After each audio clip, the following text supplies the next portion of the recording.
शशी बालाचं हे बोलणं ऐकून इन्स्पेक्टर जितेंद्र सिंग आश्चर्यचकित झाले. ही कसली पत्नी आहे जी नवरा बेपत्ता झाल्यानंतर ही अशी प्रतिक्रिया देते? तिने सुरुवातीला फक्त विनंती केली, पण त्यानंतर तिने कधीच सांगितलं नाही की नवऱ्याचा लवकर शोध घ्या. का बरं?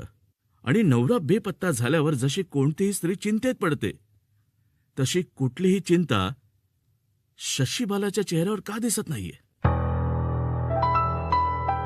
ती अगदी सामान्य होती.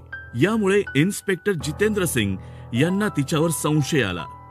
तत्पूर्वी त्यांनी तिला काहीही न सांगता तिच्या हालचालींवर नजर ठेवण्यासाठी हेड कॉन्स्टेबल श्रीपाल यांना कामगिरी संपवली. या क्राईम स्टोरीचा पहिला भाग इथे संपतो. पण काही प्रश्न उपस्थित राहतात. नवरा बेपत्ता असताना शशी बालाला तक्रार मागे का घ्यायची होती? टिंकू खरंच बेपत्ता होता की मुद्दाम लपून बसला होता?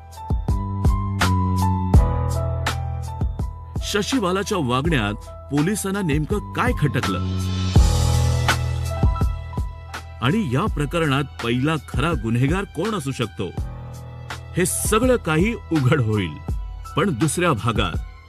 यामुळे या क्राईम स्टोरीचा पुढचा भाग ऐकायला ऐकत रहा फक्त कथाकार कमलाकर.